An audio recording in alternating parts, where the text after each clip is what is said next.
వెనుకొండలో ఉన్న శ్రీ లక్ష్మీ నరసింహస్వామికి నేను కోరుకున్న కోరికను తీర్చినందుకు ఆయనకి పొంగల్నైతే సమర్పించి నా మొక్క అయితే నేను తీర్చుకున్నానండి. అసలు నేను ఏ మొక్కుకున్నానో తెలియాలంటే వీడియోలోకి అయితే వెళ్ళిపోదామండి. ఇదిగోండి పూజా సామాగ్రి అండి. స్వామివారి గుడికి అయితే వెళ్తున్నాం అనమాట. అందుకని ఆయనకి పట్టు వస్త్రాలు, ఇంకా అక్కడ పొంగల్ వండటానికి కావాల్సిన ఈ పువ్వులు ఇవన్నీ కూడా తీసుకుని ఆటోలో అయితే మా ఫ్యామిలీతోనూ ఇంకా మా అక్కతోనూ కలిసి మేమైతే గుడికి అయితే బయలుదేరి అయితే వెళ్తున్నామండి. నేనేంటంటే ఒకసారి అక్కాళ్ళ ఇంటికి వెళ్ళినప్పుడు అక్క అయితే తీసుకెళ్ళిందనమాట టెంపుల్కి. వెళ్తే అప్పుడు గుడిని దర్శించుకుంటున్నప్పుడు పంతులు గారు ఇంకా మా అక్క కూడా చెప్పారండి, స్వామివారు అయితే చాలా మహిమగలవారు, ఆయన ఖచ్చితంగా మనం ఏదన్నా కోరుకుంటే కనుక ఖచ్చితంగా నెరవేరుతుంది అని చెప్పేసి చెప్పడం అయితే జరిగిందండి. ఇంకా నేనేంటంటే అప్పుడు యూట్యూబ్ ఛానల్ స్టార్ట్ చేసి నాకు 1 ఇయర్ అయితే కంప్లీట్ అయిపోయిందనమాట. నాకేంటంటే ఇంకా నేను మానిటైజేషన్ అవ్వాలి అని చెప్పేసి స్వామివారికి అయితే నేను మొక్కుకోవడం అయితే జరిగిందండి. నేను అనుకున్నట్టే నా ఛానల్ అయితే మానిటైజేషన్ అయితే అయిపోయింది. అందుకేనండి ఇంకా మొక్కు తీర్చుకోవడానికి అయితే వచ్చాననమాట. టెంపుల్ చూడండి ఎంత ఎత్తులో ఉందో, చాలా ఎత్తులో అయితే ఉంటుందండి. పంతులు గారు అయితే ముందుగా విఘ్నేశ్వరుడికి నమస్కరించుకుని ముందుగా దీపారాధన అయితే చేయమన్నారండి. తర్వాత పొంగల్ వండడానికి అయితే వెళ్ళమన్నారు. నేనైతే ఆ విధంగానే చేశానండి. ముందుగా దీపారాధన చేసి ఏ విఘ్నాలు లేకుండా చూడమని చెప్పేసి తర్వాత పొంగల్ వండడానికి అయితే వెళ్ళానండి.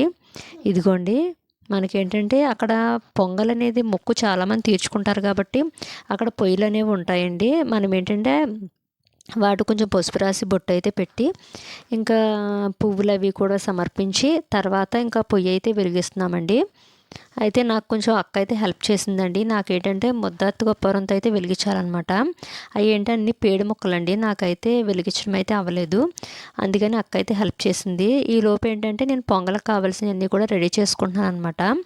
అక్కడి నుంచి ఒక బిందె నీళ్ళు అయితే తెచ్చుకున్నాను. తర్వాత మేము పొంగలకు కావాల్సినవన్నీ కూడా తీసుకుని అయితే నేనైతే అన్నీ రెడీ చేస్తున్నాను అనమాట.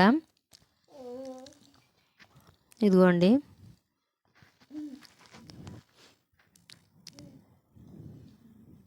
ఇంకా పొంగల్ గిన్నెకి అయితే చుట్టూతో కూడా పసుపు రాసి బొట్లు అయితే పెట్టమందండి అక్క. ఆ విధంగా నేను మొత్తం కూడా పసుపు రాసి బొట్లు అయితే పెట్టాను అనమాట. తర్వాత ఏంటంటే మనం గుడి మెట్లన్నీ కూడా పసుపు రాసి బొట్లు అయితే పెట్టాలంట. సో నేనైతే ఇంకా స్వామివారికి వెళ్ళి నమస్కరించుకుని మొక్కు తీర్చుకుంటున్నాను స్వామి అని చెప్పేసి ఈలోపు పొంగలైతే పొయ్యి మీద పెట్టి అక్కను చూస్తూ ఉండమని చెప్పి నేనైతే మెట్లన్నీ కూడా పసుపు రాసి 5 బొట్లు కాడికి పెట్టుకుంటూ అయితే వచ్చానండి. గుడి కింద నుంచి పైదాకా కూడా ఎన్ని మెట్లు ఉన్నాయో అన్ని మెట్లు, నెక్స్ట్ గుడిలో ఉన్న స్తంభాలకి, అదేవిధంగా గుడికి ఈ పక్క ఆ పక్క వెనక సైడు మొత్తం అన్ని చోట్ల కూడా ఇలా పసుపు అయితే రాసి నేనైతే బొట్లు అయితే పెట్టానమాట. ఈ లోపైతే ఇదిగోండి పొంగలైతే ఇంకా ఉడుకుతుందనమాట. అదిగోండి మా పిల్లలైతే అక్కడ కూర్చున్నారు. గుడి చూడండి ఎంత ఎత్తులో ఉందో, చాలా పురాతనమైన టెంపుల్ అండి. మనకేంటంటే శ్రీకృష్ణ దేవరాయలు వారిచే నిర్మించబడింది అంటండి ఈ టెంపుల్. అప్పుడు కట్టడాలు కదండి, అందుకనే ఈ విధంగా అయితే ఉన్నాయన్నమాట. కొండల్లో అయితే కట్టారనమాట. ఎత్తుగా ఉంటుందండి టెంపుల్ కూడాని. నెక్స్ట్ ఇదిగోండి బొట్లు అయితే పెట్టేసిన తర్వాత ఇంక ఇదిగోండి పొంగల్ చూడడానికి అయితే వచ్చాను. ఇంకా పొంగల్ అయితే ఇంకా అయిపోవచ్చిందండి. తర్వాత ఏంటంటే ఇంకా సాంబ్రాణి పొగ వేయాలంటండి. అందుకని ఒక పళ్ళెంలో సాంబ్రాణిని నిప్పులు అయితే తీసుకున్నాను. అవన్నీ కూడా తీసుకుని ఇంకా గుడి చుట్టూరు తిరగడానికి అయితే వెళ్తున్నాను అనమాట. పంతులు గారే ఇంకా మాకేంటంటే మంత్రాలు అనేవి చదివి నాకైతే మొక్కు సమర్పించుకుంటున్నానని చెప్పి నా తల మీద అయితే ఈ పొంగల్ అనేది పెట్టడం అయితే జరిగిందండి. ఆయన ఏంటంటే 11 ప్రదక్షిణాలు అయితే చేయమన్నారనమాట. చేసి అప్పుడు రమ్మన్నారండి. ఇంకా మా వారైతే ముందు సాంబ్రాణి అయితే చెప్పాను కదండి, ఒక పళ్ళెలో నిప్పులేసి రమ్మన్నారని చెప్పి ఆయన ఏంటంటే ముందు సాంబ్రాణి పొగ వేస్తూ ఆయన అయితే వెళ్తున్నారనమాట. నేనేమో తల మీద పొంగలు పెట్టుకుని గుడి చుట్టూరు అయితే తిరుగుతున్నానండి. నా మొక్కు తీర్చుకుంటున్నాను స్వామి అని చెప్పేసి. మీరు చూడండి, గుడి చుట్టూరు నేను తిరిగినప్పుడు ప్రతి స్తంభానికి కూడా పసుపు బొట్లు అనేవి ఉండటం కూడా గమనించి ఉంటారు. ఎంతమంది తమ కోరిన కోరికలు తీరి మొక్కు సమర్పించుకున్నారో మీకు వీడియో చూస్తుంటే మీకు అయితే అర్థమవుతుందండి.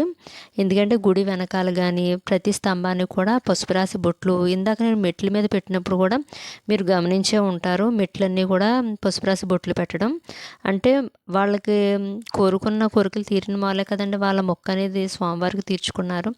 సో మీలో ఎవరన్నా గనక స్వామివారికి గనక మొక్కుకోండి, మీకు తీరని కోరికలు ఏమన్నా ఉంటేని. తర్వాత ఇంకా స్వామివారికి ఇదిగోండి పూజ సామాగ్రి అన్నీ కూడా ఇంకా పొంగల్ తెచ్చి స్వామివారి దగ్గర పెట్టేసి, ఇంకా పట్టు వస్త్రాలు, దండ ఇవన్నీ తెచ్చి పంతులు గారికి అయితే ఇవ్వడం అయితే జరిగిందండి. ఇదిగోండి పొంగల్ అయితే అక్కడ పెట్టేశాను అనమాట. ఈ లోపైతే పంతులు గారు అయితే నేను ఇచ్చినవి అవన్నీ పట్టుకుని స్వామివారిని అయితే అలంకరిస్తున్నారండి. ముందుగా అయితే పూలదండను అయితే వేస్తున్నారనమాట. తర్వాత మేము తెచ్చిన అరటిపళ్ళు, కొబ్బరికాయ ఇవన్నీ కూడా ప్రసాదం కూడా స్వామివారి దగ్గర అయితే పెట్టడం అయితే జరిగిందండి. చూడండి, చాలా మహిమగల స్వామి అండి. ఖచ్చితంగా కోరిన కోరికలు తీరుస్తారనమాట. నా కోరిక ఇప్పుడు మా యూట్యూబ్ మానిటైజేషన్ అవ్వింది కాబట్టి నేను మొక్క అయితే తీర్చుకున్నాను. మరలా నేను ఇంకొక కోరిక అయితే కోరుకోవడం అయితే జరిగిందండి. అది తీరిన తర్వాత మరలా నీ గుడికి వస్తానని చెప్పేసి స్వామివారికి అయితే మొక్కుకున్నానండి.